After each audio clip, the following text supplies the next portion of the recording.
Dear parents और students, जो जिनका भी रिजल्ट आया है 11th क्लास का, देखिए कुछ लोगों का तो उनके एक्सपेक्टेशंस के अकॉर्डिंग आया है, कुछ लोगों का उनके एक्सपेक्टेशंस के अकॉर्डिंग नहीं आया है।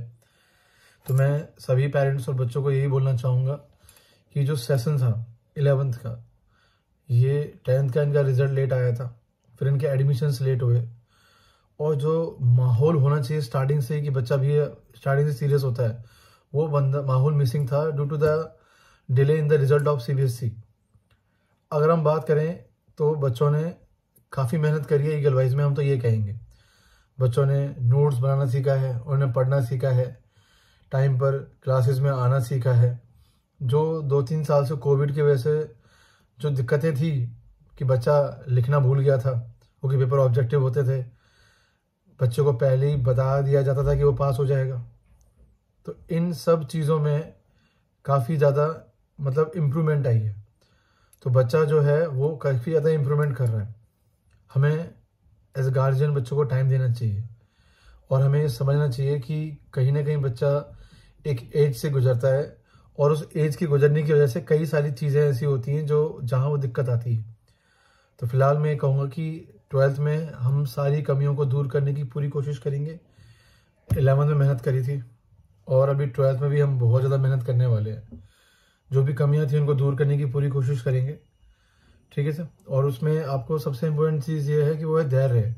हर चीज़ में एक टाइम लगता है, उस टाइम को हमें देखना पड़ेगा। कोई भी चीज़ एकदम से नहीं हो सकती, एक धीरे धीरे धीरे धीरे हर चीज़ का एक प्रोसेस होता है। तो रिजल्ट क्या है 11th में ये मत देखिए, आप देखिए कि हमने क्या गलतियाँ करी हैं।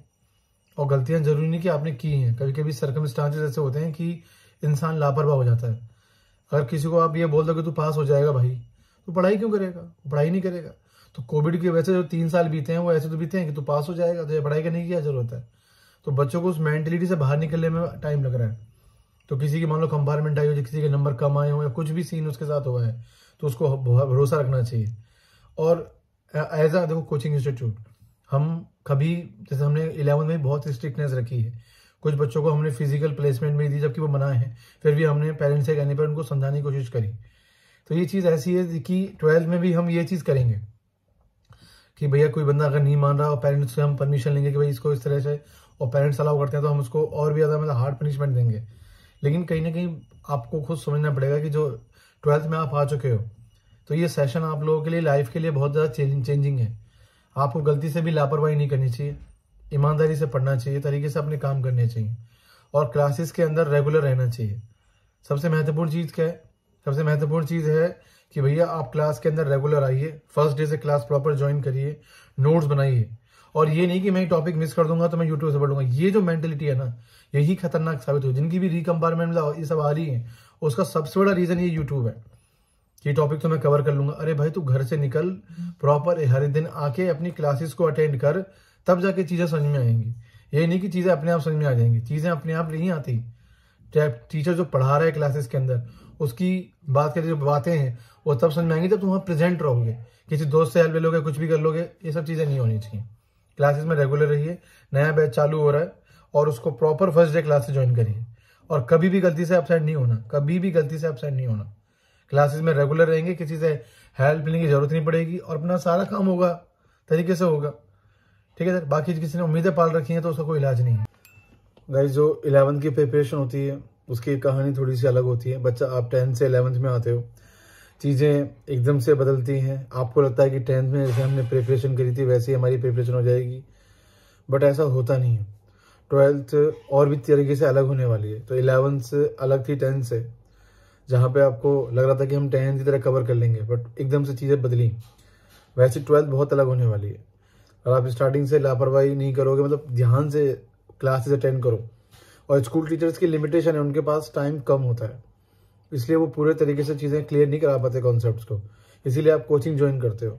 तो जो लोग बोलते हैं ना कि भैया सिलेबस टाइम पे होना चाहिए, भाई देखो सिलेबस आप जब पढ़ने आते हो हमारे पास तो वो समझने के लिए आते हो, उसे कंप्लीट करना चलो ठीक है, टास्क है हमारा, लेकिन कहीं ना कहीं जो कॉन्सेप्ट्स होते हैं उन्हें समझने में टाइम लगता है। आप ये एक्सपेक्ट करो कि हम स्कूल वालों की स्पीड की तरह हम अपना काम कर सकें, ऐसा कभी नहीं होने वाला। तो ऐसे बच्चे जो सोचते हैं कि सिलेबस हमारा टाइम पर मिल जाएगा, तो ये कहना बहुत ही मुश्किल है, क्योंकि आप लोगों की जो सीखने की स्पीड होगी वही मेरे सिखाने की स्पीड होगी। अगर आप जितनी जल्दी सीख पाओगे मैं उतना ही तेज सिलेबस कर सकता हूँ। और वैसे भी देखो, आप सिलेबस कंप्लीट करना तो स्कूल काफ़ी है, लेकिन यहाँ जब आप आ रहे हो समझने के लिए सिलेबस आ रहे हो, तो क्लासेस में रेगुलर रहिए, चाहे बारिश आए चाहे आंधी आए, जिस हिसाब से आपको गाइड किया जा रहा है उस हिसाब से आप चीज़ों को अटेंड करिए।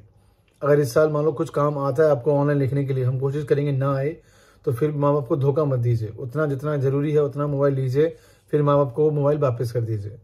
और मोबाइल कैरी ना करें। कोई बच्चा दूर से आता है तो वो कीपैड वाला मोबाइल उसके पेरेंट्स उसको दिला सकते हैं, अननेसेसरी स्मार्टफोन्स मत दिलाइए। क्योंकि और जब आप यूज़ कर रहे हो स्मार्टफोन्स तो कहने कि अपने पेरेंट्स के सामने रहिए, क्योंकि ये जो अननेसेसरी चीज़ें हैं ये चीज़ें आप लोगों को आगे जाके परेशान करेंगी।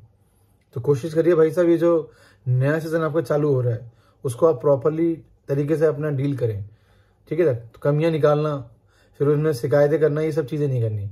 आपके पास 11 में कमियां थी, मैंने बताई, उनका सॉल्यूशन भी मैंने स्टार्ट कर दिया था दिसंबर से। अभी और भी चीज़ें हैं, कमियां हैं, उनको मैं गिनाना नहीं चाहता। मेरे पास सॉल्यूशंस हैं, मैं उसको जरूर करूँगा, ठीक है। तो हर बंदा परफेक्ट नहीं है और मैं भी कोई परफेक्ट टीचर नहीं हूँ। हमें भी टाइम लगता है चीज़ों को समझाने में, हर चीज़ करने में। और हर बच्चे की अपनी सीखने की स्पीड है, तो कंपेयर मत करिए अपने बच्चे को किसी दूसरे बच्चे से। उसकी अपनी स्पीड है, सामने वाले की अलग स्पीड है, हर किसी बच्चे की अपनी अलग स्पीड होती है। क्लासेस में अगर रेगुलर रहोगे, मैं बार बार इसी चीज़ को रिपीट कर रहा हूँ, क्लासेस में रेगुलर रहोगे किसी की जरूरत नहीं पड़ेगी आपको, और सब कुछ खुद ही समझ में आना चालू हो जाएगा। लेकिन अगर क्लासेस में इरेगुलर होना चालू कर दोगे किसी भी कारण से, चाहे स्कूल के CTC हो चाहे कुछ भी हो, तो फिर आपके लिए मुसीबतें बढ़ने वाली है। क्योंकि पहले तो आप मजे मजे में छुट्टियां करते हो, कोई गर्मियों में जा रहा है छुट्टियों में, कोई दादी जा रहा है, कोई दादा से मिलने जा रहा है, कोई कुछ। उसके बाद एट द एंड आप रिजल्ट देखते हो कि मेरा रिजल्ट परफेक्ट आना चाहिए। ऐसा कभी नहीं होता। और मोबाइल के भरोसे मत रहिएगा, क्योंकि ये मोबाइल फ्लैश मेमोरी है, बहुत कम टाइम के लिए इसमें चीज़ें याद रहती हैं। जब पेपर आपका आता है तो रिटन मोड में आता है और आपको वो चीज़ें कभी याद नहीं रह पाती। तो कोशिश करिए आप लोग जो भी पढ़ें वो प्रॉपर ऑफलाइन क्लासेस में पढ़ें, मोबाइल का यूज़ कम से कम कर सकें, ठीक है सर। और ये सब चीज़ों पे आप ध्यान रखेंगे तो मेरे हिसाब से 12th बहुत बढ़िया होगी आपकी। चलिए, इसी के साथ सबको श्री गणेश है, नया बैच चालू हो रहा है, पॉजिटिव तरीके से काम करिए। और मैं तो चाहूँगा कि हर कोई भरोसा करे हम पर, क्योंकि बेस्ट कोचिंग है, कई सालों से हम लोग पढ़ा रहे हैं, अच्छा रिजल्ट दे रहे हैं। सबसे इंपॉर्टेंट चीज़ क्या है, कॉन्सेप्ट के साथ कैरेक्टर है, चरित्र सबसे बड़ी चीज़ है। आज किसी को ये फील ना होता हो, कल बहुत बड़ा ये चीज़ फील होगी। बच्चा कम नंबर लेके आ जाए ये ज़्यादा परेशानी वाली बात नहीं है, लेकिन बच्चा ज़्यादा मार्क्स लेके आ जाए लेकिन उसके पास फिर करेक्टर नहीं है, बोलने की तमीज़ नहीं है, तो वो पेरेंट्स को ज़्यादा दुखदायी होगा आगे जाके।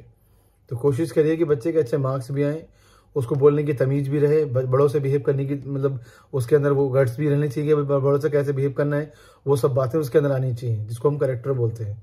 और ये सब चीज़ें हम कोचिंग में 1 साल हम सिखाते हैं बच्चों को कि न कि अलग तरीके से। और इसी के साथ पॉजिटिव एनर्जी के साथ चीज़ें स्टार्ट करो। 11th में क्या हुआ इसको भूल के 12th की शुरुआत करो, सब कुछ बढ़िया होगा। इतने सालों से हम पढ़ा रहे हैं सबको, कई बच्चों को हम अच्छा रिजल्ट दे रहे हैं, बट कई बच्चे खुद अपनी नेगेटिविटी के चक्कर में बर्बाद हो जाते हैं। तो उसका देखिए, हर तरीके से तो मैं बताया ना, मैं परफेक्ट, इतना टीचर परफेक्ट नहीं हूँ मैं सबको 90+ दिला दूँ, लेकिन मैक्सिमम लोगों को हम पूरी ईमानदारी के साथ पढ़ाते हैं। तो वो अगर इस बात को समझते हैं तो वो फिर अच्छी बात होगी।